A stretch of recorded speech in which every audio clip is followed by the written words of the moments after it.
Okay, I'm going to go ahead and start, and this today is the first of 3 workshops in a row about the subject of memory. And I don't expect you to actually answer me on this, I just want you to think about it. But if I ask you, how is your memory? How do you remember things? Do you remember well or not? A lot of people tell me, terrible memory, I can't remember anything. You know, the answer to that question is everybody in here has a fantastic memory. Even if you think you don't. It's just that some people don't know how to actually apply it to school-related things. I talk to people all the time who say they can't remember anything. So they read their book, I have no idea, I can't remember. And then I ask them what their favorite hobby is, and a lot of people say, music, love music. And so I have them tell me their favorite artist. They tell me, and I say, do you remember the lyrics to their songs? Every one of them, they say. And they're able to give me this long list of lyrics that they have memorized. And then when they're done, I say, that's really good. You have a great memory. They say, no, it's terrible. I say, yeah, but you remember all that. And they say, well, that's different. Okay, so we got to figure out how to get that knowledge, that memory that you have for other things applied to school. And that's what I'm going to teach you. So today's workshop is called How to Remember for Tests. Next week is Memory Tricks, and the other one after that is More Memory Tricks. So it's kind of a 3-part series. If you're only here for this one, you'll get some things that I hope are helpful. If you're here for all 3, of course, which I would love, then you'll get a whole bunch of teaching about memory, and you'll find out that your memory can work better than you think it can. Okay?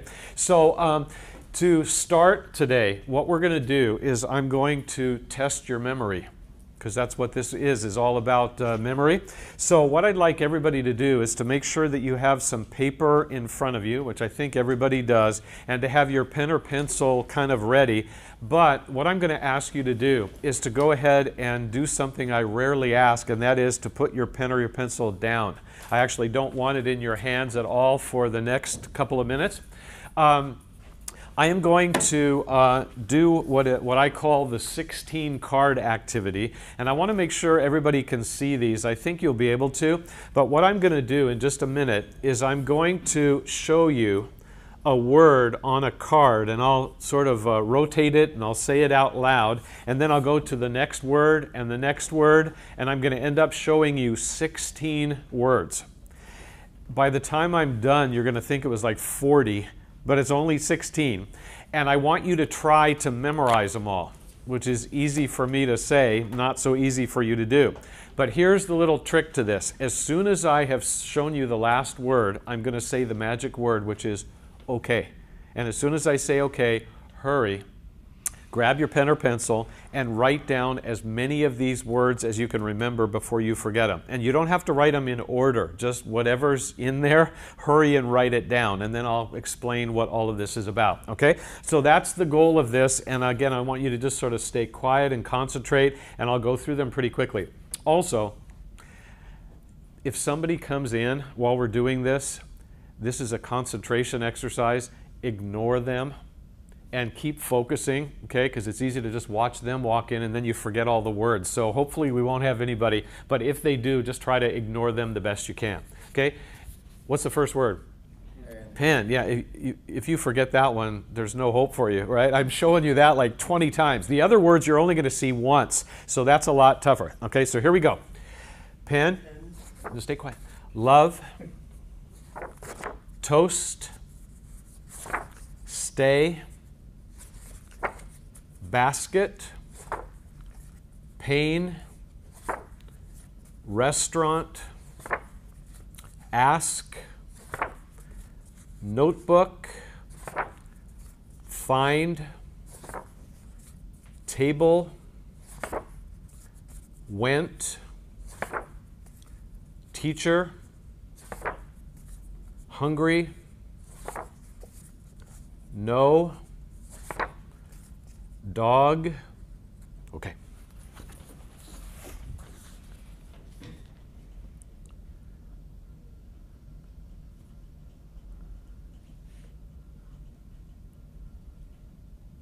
Okay, time's up. Now, the reason that I know that time is up is because I look around and what do I see? Yeah, nobody's moving. That's how I know. I look around, and all of you just a minute ago, and you didn't know you did this, you fulfill one of my greatest dreams as a teacher. So isn't that nice? And that is, as soon as I said okay, you moved faster than I've ever seen anybody move, and you started writing, and you were doing it like this, really fast, and I looked around and knowledge was just flowing out of you. That's like a teacher's greatest dream. But the problem is that lasts for no more than about 30 seconds, and then people are starting to slow down, the frown is coming out, and after about 1 minute, I look around and almost everybody is basically done. Whatever you could remember is there, and whatever you lost is gone forever. Okay? If you did this, don't get embarrassed, because I see this all the time. I saw several of you do this. I'm looking around thinking, are we done? And I see some people doing this.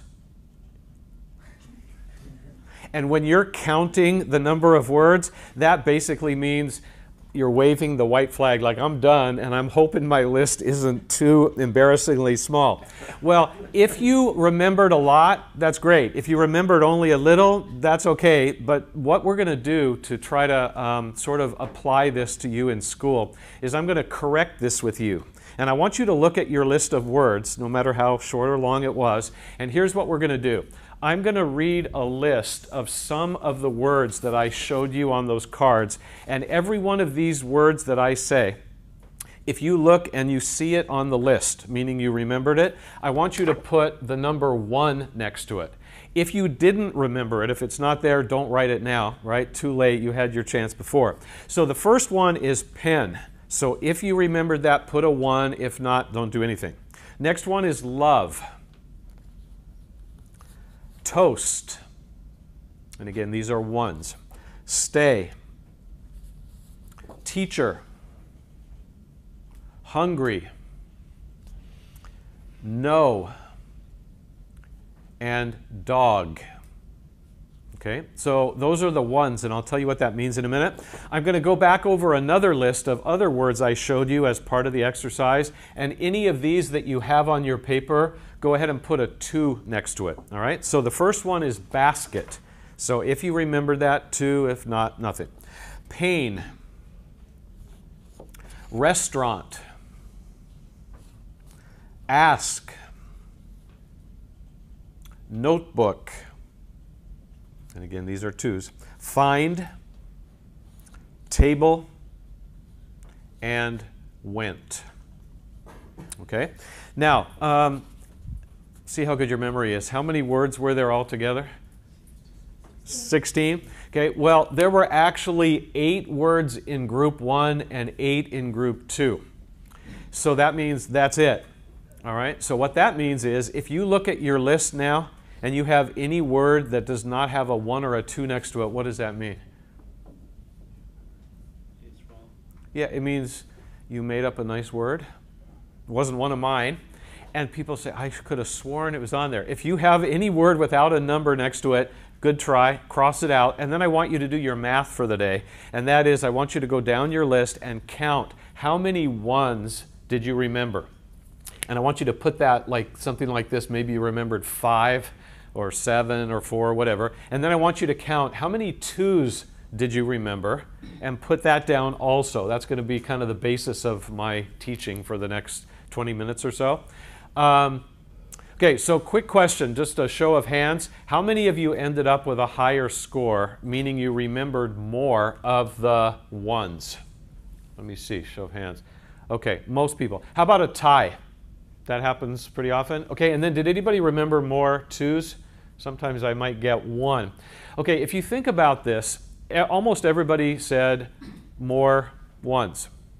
That makes no sense, because there were the same number of words in both. So that means half of you should have remembered more of these and half should have remembered more of these. But it never works that way. So that means there's something about these that tends to make them stick better for most people. What is that? Well, here's the first principle of the day, and that is, whenever you are trying to learn something by reading it in a textbook or hearing it from a teacher, something will happen in your brain, and that's this. The first, or group number 1 was made up of the first 4 words that I showed you on the cards and the last 4. So that was group 1. So what does that make group 2 then? The middle, right? That's the only thing that's left. So the principle is that when you're trying to learn something, you will almost always remember a lot from the beginning and a lot from the end, and not too much from the middle. This is the big problem for memory. Those of you, I think there were 3 of you who raised your hand saying you had a tie. I'm almost positive that if I had shown you 20 or 25 or 30 words, so it was longer, you would have come over to this side, because that's just the way the brain tends to work. And so if all I did was teach that to you and then we moved on to something else, you'd think, okay, well, I learned something. But that's not what I want to do. I want that fact, that the way that the brain works, to change the way you read textbooks for the rest of your college career. And that's what I'm going to be teaching right now. So most students tell me that one of the hardest things that they have to do as college students is to read their textbooks. Anybody can read them, but to actually remember what you read is hard, okay, especially when it's a very difficult book. So everything that I'm going to explain for these next minutes is going to be about only one activity, and that's textbook reading. It does not apply to reviewing, to studying your flashcards, to going over your notes. That's different than this. This is the hard work of trying to concentrate on your reading, okay? And what we're going to do to kind of learn a little lesson here, hopefully, is we're going to look at 2 students who are both good students who try hard and who want to do well. So they're kind of like a clone of the other one. But student number 1 does some things when they read that make them forget almost everything. Student number 2 does some things that help them remember almost everything. So again, we want to figure out, what is that? Like, what's the secret? Okay, so almost every number that I put up here while I teach this is going to be minutes. So it's kind of good to kind of keep that in mind. So here's what we say about student number 1. Again, tries really hard, but has a problem. They sit at home or in the library for 90 minutes and they read. 90 minutes straight, so that's an hour and a half. Kind of a long time to read, but people do that all the time. So what we're going to say, and I'm going to ask for a little help from you, and I want to get some participation on this. The first 10 minutes out of the 90 should actually be very good for this person's memory. In other words, they're going to remember a lot of what they read during that time. Why would a person remember a lot from the beginning? Besides the fact that it's the beginning. It's the most basic. It can be the most basic sometimes. What kind of energy level do you have when you start reading compared to later? Well, hopefully you're at your best when you start. You could be tired when you open up a textbook, but half hour from now, you're going to be ready to fall asleep. So you're at your best. And also, this is kind of sad to say, you're not bored yet. Not that textbooks are always boring, but you know how that goes. And so when you open up the book and you lean forward and you concentrate, everything is really good for a few minutes. And so you're going to remember a lot of what you read. Now, here's the mystery of the day. So again, I want you to try to figure this one out. The last 10 minutes should be the worst minutes because you're exhausted by then, but these are actually among the best minutes. So why would the last minutes of reading stick in your brain better?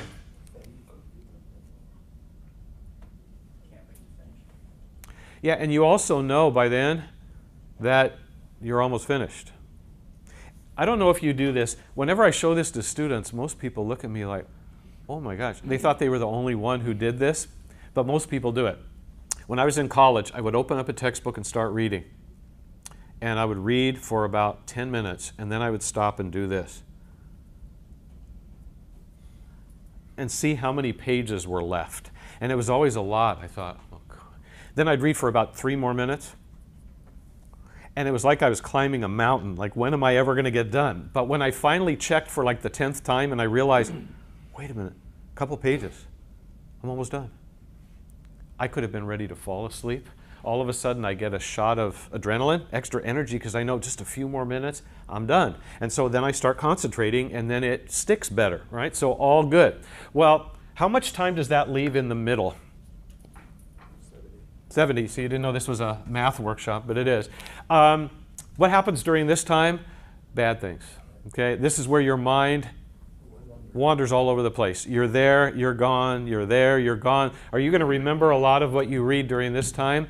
No, because you're not focused as well as you should be. So that means this person who, again, is trying really hard ends up having about 20 minutes that are good for their memory, beginning and end, and then 70 minutes that are bad. And that's a pretty sad use of their time. Okay? So what does student number 2 do that makes them remember way more? Well, they do this. They do 3 things, 3 habits. The first one is the most obvious. This number is way, way too big. Unless you're a very unusual type of person, our ability to concentrate doesn't last 90 minutes. Sometimes it doesn't last 90 seconds. You know, we have a hard time. So what I'm going to suggest is that rather than reading for 90 minutes, that you read for no more than about 30 at one time or at one sitting. It doesn't mean 30 minutes a day, because sometimes people have a lot more reading to do than that, but it's at one time. Now, if I gave you a choice to sit down and read a textbook for 90 minutes or 30, what would you pick? Yeah, if you say 90, that's impressive, but most people say, this sounds so much better. 90 minutes, just thinking about that sounds exhausting. 30 minutes is like a little sprint, so even if you don't like the reading, you can hang in there for 30 minutes just fine. Well, we're going to put the same 2 numbers here, and then what do we have in the middle now? 10. And you're going to see a whole lot of 10s coming up here in the next few minutes. So first thing to do, shorten way up on the reading to around 30 minutes. The second habit that this person follows that helps them involves the number 5. And that's 5 minutes. But what's the 5 minutes for? Break. Yeah, it's for break. Right? I ask students all the time, and this is kind of a funny question for me to ask. I say, when you're reading, you have a lot of reading to do you take regular 5-minute breaks? And you know what most students say? They say, no, I don't. And I say, well, what do you do? And some people say, I prefer the 3 to 4 hour break or the wait till tomorrow break. And I say, yeah, I know, I get it. And you know why some people do this? They know themselves, and they know that once they get up, they're never coming back. They just kind of know that, so that's why they sit there, and it's like they put their seatbelt on and say, I'm going to just sit here until I'm done. So they put in the time, but look what happens. Not good, okay? So 5-minute break, and I'm not going to get into this all that much just for the sake of time today, but one of the things that I think is really smart for a student to do during a 5-minute break when they're going to come back and read some more is to stretch. So in addition to using the restroom and getting a quick little snack or something to drink, something like that, it's a really good idea to stretch, and here's why. You know as well as I do that sitting and trying to read a textbook is hard work, just trying to concentrate and stay awake.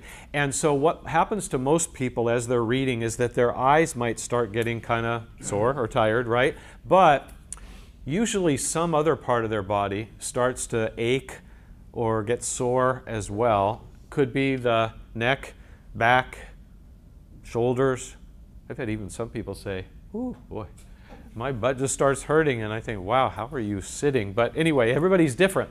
You know, when you're feeling fine, it's hard to concentrate on reading. When you have an ache or a pain, you start thinking only about the ache and the pain. So if you sat there for 30 minutes and you're leaning over and reading, and a pain started to develop right here, and then the 30 minutes ended and you said, okay, break time, and you put the book aside and you grabbed, let's say, a newspaper or a magazine, and you just sat and read for 5 minutes, well, that's a break. But what's going to happen to this while you're doing that? Probably nothing. It's going to stay there, and then when you start reading again, it's going to get worse and worse, and pretty soon that's all you're going to be thinking about, and you lose your focus. So after you've used the restroom, gotten something to drink or whatever, right before you sit back down, it's good to stand there and just kind of move around a little and try to sense what might be a little sore and just kind of exercise it a little.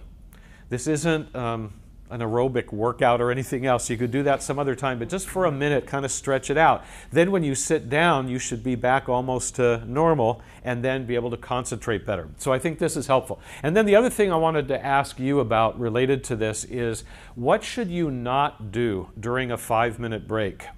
You're going to come back and you're going to read here. So what would be a mistake? Eat is possible, depending. What else? TV. You know what, and I don't want you answering this because this is a personal thing, but here's what I want you to think about. What is there in your house or apartment that draws you to it like a magnet? And once you start doing it, you lose all track of time. Everybody has something different. For some people, it's the TV. For some people, it's the computer. For some people, it's this. I don't know if you've ever done this before. It's a really dumb thing, and I used to do this in the beginning of college. I'd say this. I have a 5-minute break. What am I going to do? Let me just rest my eyes for 5 minutes, and then I'll start reading again. And then an hour later, wake up from my nap and then go to bed. Bad idea. Telephone is another thing. Sometimes if somebody loves the telephone, once they get on there, an hour can pass in like 2 minutes. I've had people say, I'm going to just go on and just check my email and look at my Facebook page just for 5 minutes, and then an hour later, they're still clicking. So you know what it is for you that would kind of do that. So during the 5 minutes, you don't go anywhere near that. So if it's the TV or the computer, you just kind of do this and you back away, because otherwise, once you start, you're not going to come back. Okay? So break. That's the second one. I'm going to finish this out, and then I'm going to show you the third habit. The person reads for 30, 5-minute break, reads for 30, 5-minute break, reads for 30 more. So that's just their routine that they're following. Okay, and so I'm going to draw a strange circle here. Okay, and I want you to look inside the circle. After all this time, how much time has student number 2 spent reading? Yeah, 90 minutes, right? The same as this person. It's actually taken them 10 extra minutes due to the breaks, but 90 minutes of reading. Beginning is good, end is good. So that's a total for this person of 60 minutes that are good. And then how much bad? 30, right? So the middle part. So just by doing those two things, the person goes from this to this, which is huge improvement. And people who try this often come back to me, and you know what they say? They say, my memory's improving. And you know what I tell them? I say, no, it's not. It's the same exact memory you had before. You're just using it better, and it's actually working better for you. It's not that your memory improves, it's just a smarter way to go about it. Okay, so I've had students tell me, if middle is bad, what can we do to cut the middle out? You know, you don't want bad stuff, so cut it out. Let's just have a beginning and end, and then we'll remember everything. There has to be a middle. But by doing this, the middle shrinks. This is a huge middle here. That's a big problem. So this fixes that. But I want to show you one other thing. This is habit number 3 that this student does, and it involves something I mentioned a little while ago, and that's this. So this is, again, student number 2. I told you that it's a good idea to read for 30 minutes, a lot better than 90, so I still, stand by that. But I'm going to change it a little, so not to confuse you. It's a good idea to spend about 25 minutes reading, and then the third habit that this student does is right there. So what would come there? What would be a good thing for them to do right here? Break. Well, a lot of people, whenever I ask any question, they say break. Break, right? I'll take a break. The break actually comes here after the half hour. So what comes here is, what do most students do when they finish reading something in their book? They close it. Why do they close it? Because they're done. And usually they have a smile on their face or relief. They're going, yes. And then as they walk away, every step they take, what happens? It starts leaking away, like some of those words did when you thought you had them all and then they just vanished somewhere. Like, what happened? So the best thing to do, which is requiring a new little habit for some of you, is to always take a couple of minutes to review before you get up and take your break. If you did these two in reverse order, that would be better than not reviewing at all, but even in those 5 minutes, you're going to lose a lot, and you're trying to hold it in there so that it kind of goes from your short-term to your long-term memory. Now, again, what was the first word that I showed you on those cards? pen. And you remember that, and you'll probably remember that for a while because you saw it a lot. Okay, the other words you only saw once, and usually for your memory, once is not enough. You need repetition. So I want you to kind of think of this for a second. If, let me go ahead and start this with you too. If I had done this instead, if I had held up all of these cards and I went through them the exact same way that I just did, and then when I was done, I didn't let you write them. I went through all of them again. And then I went through all of them again, 3 times. And then I asked you to write, I know everybody here would have remembered more.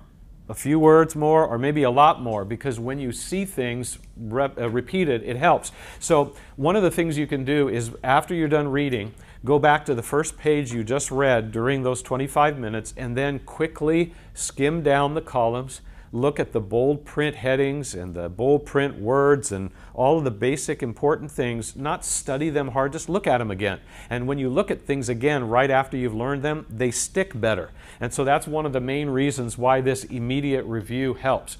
Now, even if a person does all 3 of those things, it doesn't mean they're going to remember everything. But it helps a lot over just sitting and reading and then getting up afterward and wondering, why can't I remember anything that I just read? Okay? Anybody have any question about any of this? Okay. The next thing that I want to talk about is something that some of you in here are having to struggle with this semester. Others maybe not, but you will probably next semester. And that has to do with vocabulary or definitions. What I always tell students is that if you're in a class in college that ends with ology, you're going to have a lot of vocabulary to learn. So psychology, biology, sociology, they almost have their own language, so there's a lot of vocabulary. Even other classes, you would as well. Well, one of the things that I've discovered over the years of teaching is that most students, when they have a big set of definitions to learn, they do it the wrong way. They think it's the right way, but then when they get to the test, bad things happen. So what I'm going to do is I'm going to put down a definition on the board, and I'm going to use that as an example in just a minute of something. I don't know how many of you are familiar with this word. Some people usually are, and some haven't really heard of it before. But I'm going to just copy here the definition of this word, and then, as I said, I'm going to use this in a second.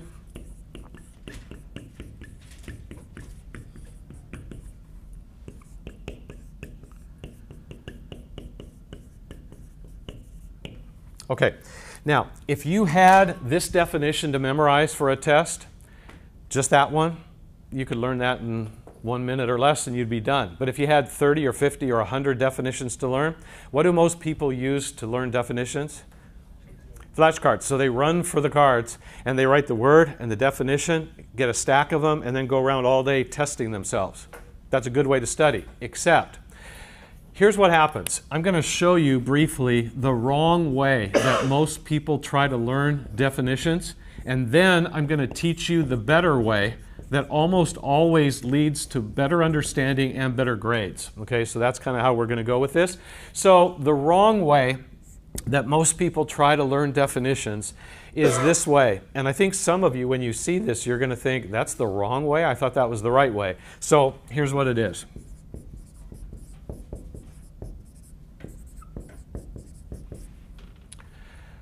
Word for word. Okay, and so what I mean by that is this. When a student has their stack of flashcards that they made, and they look at a word, and then they say the definition out loud, and then they check and see that they got it exactly right, they assume that they know it, and they put it in the done pile, you know, got that one, and they work through their cards that way. That all sounds good, except what do teachers do a lot on tests that would make that not work at all? They reword the definition. Yes, they change the wording around all the time. Do they do that to torture you? Some people say, yes, that's exactly why. But it's actually to see if you know what it means. Wow, what an interesting idea. So if you memorize the card and you've got the words and you can say them anytime, night or day, people think, ready for that one. And then if the teacher changes the way it's worded, you're lost, like you never learned it in the beginning. So this doesn't work, okay? The better way involves 4 steps. And I know that you'd rather have 1 step than 4, but if you want to learn the material, this is what you need to do. First step in the better way, this will confuse everybody for a minute.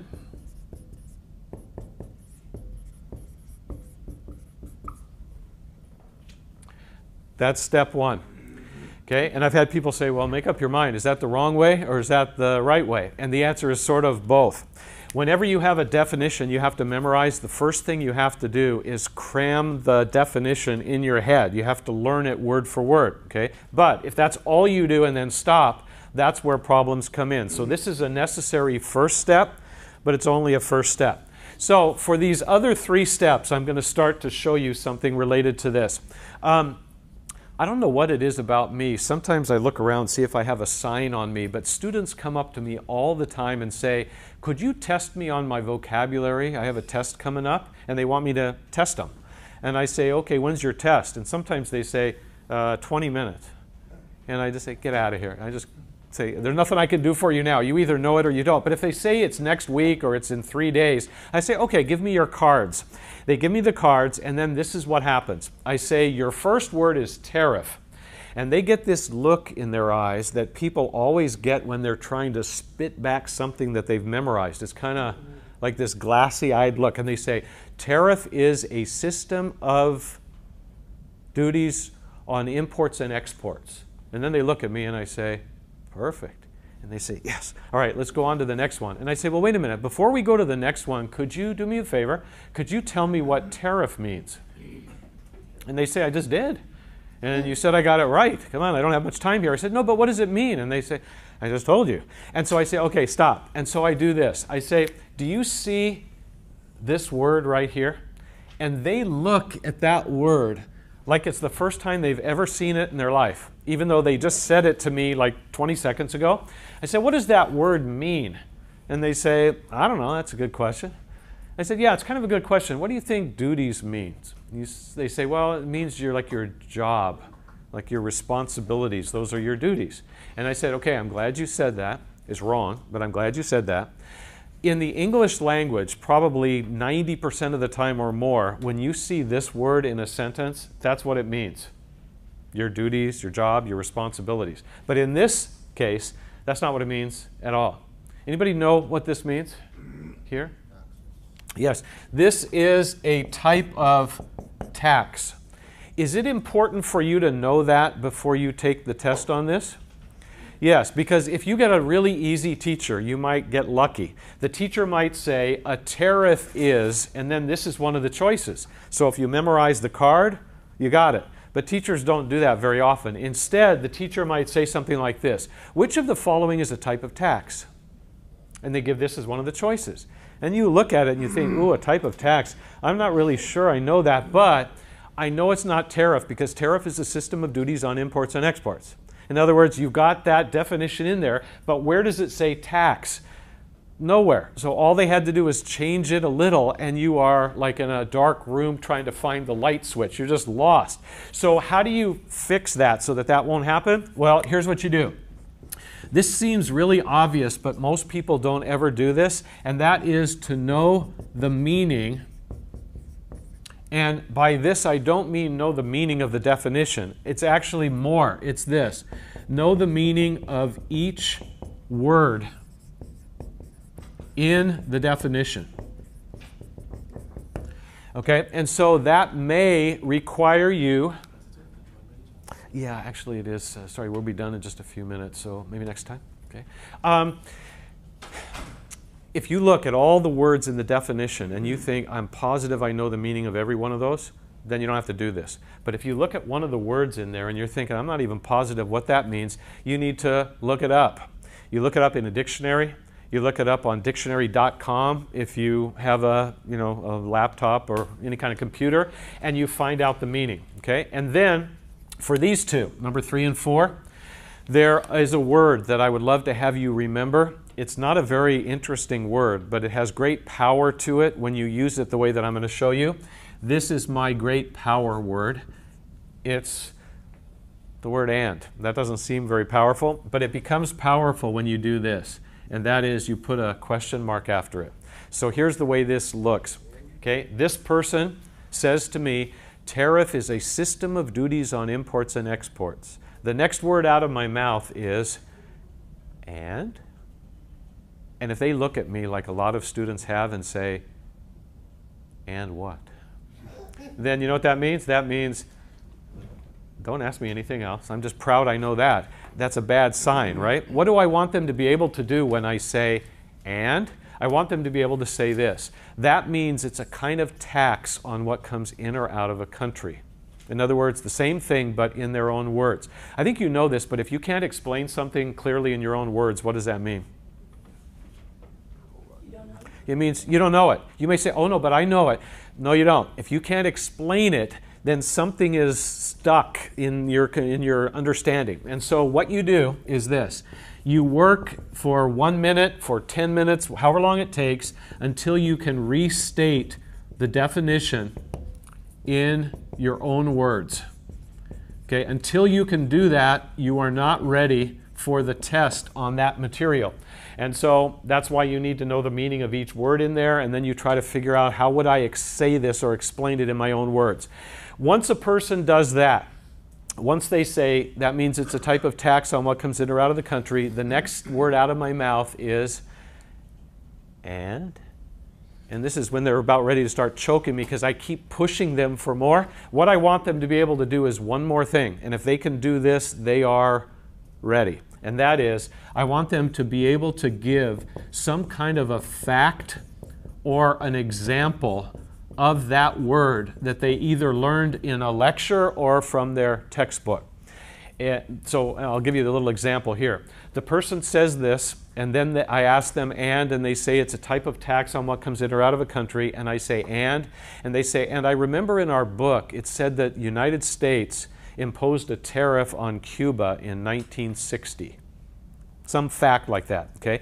If you're able to do all of this, you're as ready as you're ever going to be, and it should be true that no matter how the teacher asks this on the test, no matter how they word it, shouldn't matter. You should be able to get it right because you know way more than just the words. I always tell people that I could find a child, if I could find one who's like 4 years old, and I could bring them in here and I could teach them this definition, and they'd probably learn it faster than anybody in here, and then they could be running around the room, and all of a sudden I'd say stop, and they'd be like this. And I say, tariff. They say, a system of duties on imports and exports. Good, go. And then they just keep running around. So they nailed it. They got it perfect. Does that mean they understand it? No, they just memorized a bunch of words. So some people get so excited when they can say the back of the card and they're thinking yes, but then problems occur. So if you go through the time it takes, whether it's just a minute or two or more with each word to be able to do all of these, that should mean you're ready to go when the test comes. Okay, any questions on this one? Okay, and is the sign-in sheet making it around? I got one more thing I want to go through. Okay, anybody miss signing it? Okay, I'll get that from you afterward. The last thing that I wanted to go through with you involves the use of a handout that is actually yours to just take with you and to read through on your own when you get a chance. I'm going to kind of hit some highlights of this, point out a couple of things to you for these last 5 minutes or so, and then I'll go ahead and send you on your way. And again, this has a lot of good information, even more than what I'm going to be able to explain. Let me give you a bunch more, and you can pass those back. Okay. Can you... yeah. Thanks. Okay, on the front side of this handout, it talks about reasons why people forget. And then on the back, it gives ways to improve your memory. That's in addition to the things that I've talked about today. Well, I want to show you a couple of things on the front first, on the why we forget. Number one is a really obvious one, but it says negative self-concept. It says the people who are convinced that they cannot remember are most apt to forget. So when I work with a student and they're in a particular class and they show me all this that they have to learn, and I say, how are you going to learn that? And they say, I'm not. I can't learn that much. If they keep saying that and keep thinking that, guess what? They're never going to learn it. And so one of the ways to sort of fight that is to have confidence in your abilities. And if you feel, boy, I don't have any memory abilities, Well, that's what these workshops are about. That's what Learn 11 class is about, which I teach. And all that is to give you the strategies, but you have to develop confidence in your ability to remember. The third one on the list is also pretty obvious: disuse. Forgetting through disuse is both normal and unavoidable. The old saying is true: use it or lose it. So what I wanted to kind of remind everybody about, because I think you all know this, it's just most people don't do it, is to retain material, to hang on to it in your brain. You must engage in ongoing review and application. So when do most people review for a test? Yeah, right before. It might be like 10 minutes before, or it might be the night before, and maybe this is 3 weeks worth of lectures and the textbook. You're asking way too much of your brain by doing that. So what you need to do is review the night before, but it's not going back and dusting off these old memories from like 3 weeks ago. You should be doing it ongoing, 5 minutes at a time, 10 minutes another day, 5 minutes another day, just little bits of time just to keep it fresh in your mind. And then when the night before comes, it makes it so much easier. There's way less stress for you. Okay, and then number 4, I just wanted to point this out really quickly. What I just taught you about definitions is related to this. I didn't use the term changed cues. The problem, you may have all the information you need stored away in your mind, but be unable to recall it if the right cue is missing. In other words, if you study the material one way and the test questions presented in another, you may be unable to remember. So the way to fix that, again, is to work on learning things in your own words and not be so stiff with it that you're just trying to memorize the words on the card or on the sheet. Okay, and then the other thing, I wanted to show you a couple things on the back in this ways to improve your memory. I don't know how many of you are familiar with this term, but it says under number 1, match your memory approach to the material you need to learn.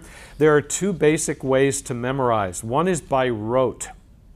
I don't know if you've heard that phrase before. That just means mechanically. The other one's by understanding. So everybody here, when you learned your times tables, your multiplication tables, I don't think you sat there and thought, 4 times 5. Now, it's interesting. Now, why would that be 20?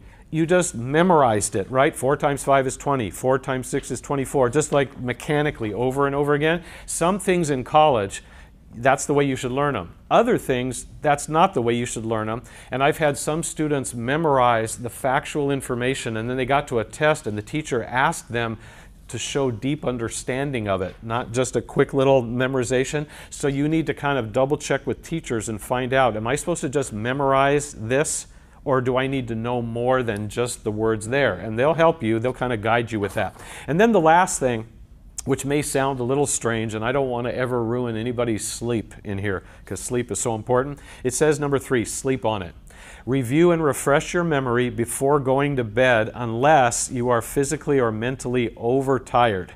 Freshly learned material is better remembered after a period of sleep than after an equal period of daytime activity when interference takes place. Now, if you are getting ready for bed and one eye is already closed and you can't even open it, or drool is starting to come down, don't study. Go to bed, okay? But if you're just tired, just regular tired, sometimes sitting and not studying hard or learning, but just reviewing for 10 or 15 minutes and then going to bed, it's not that you're going to dream about that all night, hopefully, but you have a tendency to remember more of that in the morning than you do if you learned it at 9 in the morning and tried to remember it like at 7 at night. Because during the day, you've got so many things going on that takes your mind away. When you're sleeping, things tend to just sort of hang there, and you are sometimes able to remember. And so the one exception to that, I always say, is math. Don't study math right before you go to bed, because then while you're sleeping, you're going to see numbers just floating in the air. That's a way to get a nightmare, so we don't want that. But just for regular subjects, that's good. We're all done, so thanks for coming again. Next week, memory tricks. Trick ways to memorize things, and that's always fun for me to teach, so hopefully I'll see you again.